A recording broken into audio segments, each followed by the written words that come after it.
भैया, आपको माँ बुला रही है। माँ बुला रही है? ठीक है, मैं आ रहा हूँ। एक सेकंड, क्या बदतमीजी है ये? तुम्हें दिखाई नहीं दे रहा तुम्हारे भैया ऑफिस जा रहे हैं? पीछे से टोकने की आदत जाएगी नहीं ना तुम्हारे माँ बेटे की? रिद्धि, क्या बोल रही है तू ये सब? और माँ को कुछ जरूरी काम होगा तभी उन्होंने पीछे से बुलवाया है। माँ को भी पता है मेरा ऑफिस जाने का टाइम है। एक बार मैं जाके माँ से मिलाता हूँ। बिक्कू, माँ को बोल दो मैं आ रहा हूँ। ठीक है भैया। एक सेकंड, कहाँ जा रहे हो तुम? चुपचाप ना ऑफिस जाओ। तुम्हारी माँ को कोई काम नहीं है, मुझे अच्छे से पता है, पैसे ही मांगेंगी। क्योंकि तुम्हारे भाई को भी यही आता है और तुम्हारी माँ को भी यही आता है। जब देखो पैसे ही मांगती रहती है और कुछ काम ही नहीं है। अरे मैं तंग आ चुकी हूँ तुम्हारी माँ से। माँ, मैंने बोल दिया भैया आ रहे हैं। ठीक है बेटा। रिद्धि देख, तू शांत हो जा, ऐसी उल्टी सीधी बातें मत कर। ऐसा कुछ भी नहीं है। माँ को कोई जरूरी काम होगा, मैं एक बार मिल आता हूँ, पता चल जाएगा क्या बात है। मैं आता हूँ। ये कैसा आदमी है ये? अपनी पत्नी की नहीं सुनता।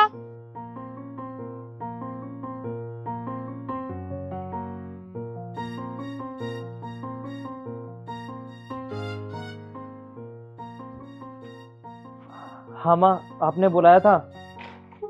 वो मैं ऑफिस के लिए लेट हो रहा था। अब बताइए क्या काम था?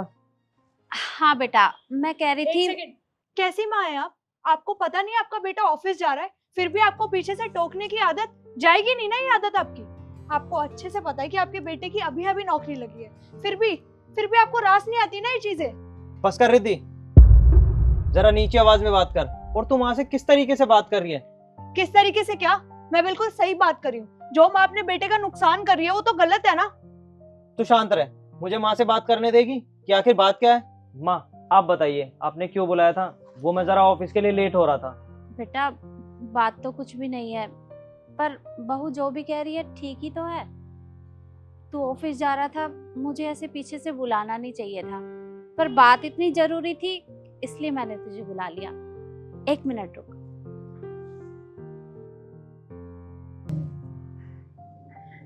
बेटा, ये मेरी चेकबुक है, इसमें जितने भी पैसे हैं वो सारे तू निकाल लेना, मैंने साइन कर दिए हैं। माँ, चेकबुक, पैसे, मुझे कुछ समझ नहीं आ रहा। आपके पास इतने सारे पैसे कहाँ से आए? आप मुझे बताएंगी?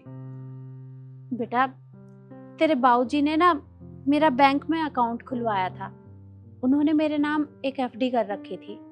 मैंने तुझे कभी इस बारे में नहीं बताया, पर वो एफडी अब पूरी हो गई है और उसके सारे पैसे भी मेरे अकाउंट में आ गए हैं। तू ये चेकबुक ले जा और ये सारे पैसे निकलवा लेना, ये सारे पैसे तेरे हैं। माँ, चेकबुक, पैसे, मुझे कुछ समझ नहीं आ रहा। आपके पास इतने सारे पैसे कहाँ से आए? आप मुझे बताएंगी? बेटा, वो तेरे बाबूजी ने मेरा बैंक में अकाउंट खुलवाया था और उन्होंने एक एफडी मेरे नाम कर रखी थी। अब वो एफडी पूरी हो गई है और उसके सारे पैसे भी मेरे अकाउंट में आ गए हैं। इसमें जितने भी पैसे हैं वो अब सारे तेरे हैं, तू निकलवा लेना। देख बेटा, मैं चाहती हूँ कि तू एक अच्छी सी गाड़ी ले ले।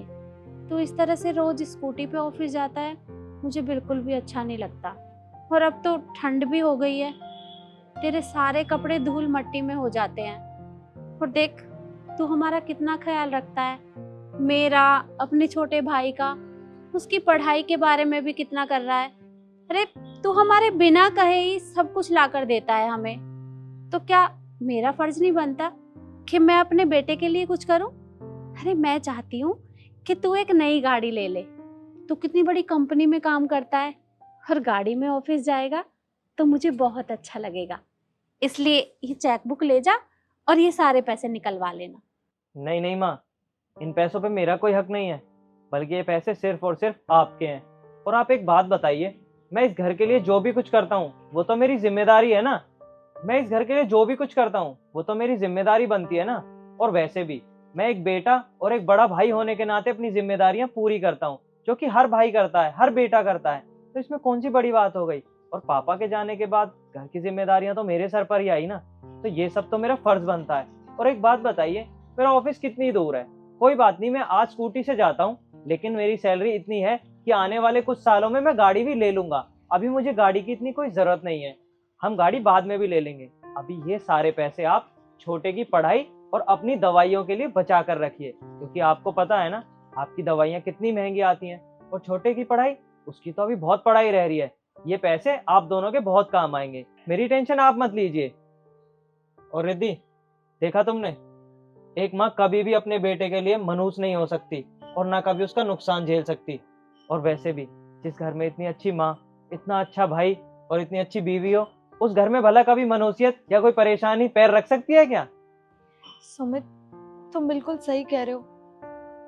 मैंने तो माँ को कितना गलत समझा। माँ, आप प्लीज मुझे माफ कर दीजिए। मैंने आपको जाने अनजाने बहुत उल्टा सीधा कह दिया। मैं आगे से इस चीज का ध्यान रखूंगी और मैं आज से आपको अपनी माँ मानूंगी, ना कि सास। अरे नहीं नहीं बेटा, तुम मुझसे माफी क्यों मांग रही है? अरे माँ बाप कभी अपने बच्चों की बातों का बुरा थोड़ी ना मानते हैं, इसलिए तुम मुझसे माफी मत मांग। लेकिन माँ, इसकी तरफ से मैं आपसे माफी मांगता हूँ। ये ना जाने अनजाने में कुछ ज्यादा बोल जाती है, पर मुझे एक ही चीज चाहिए और वो है सिर्फ आपका आशीर्वाद।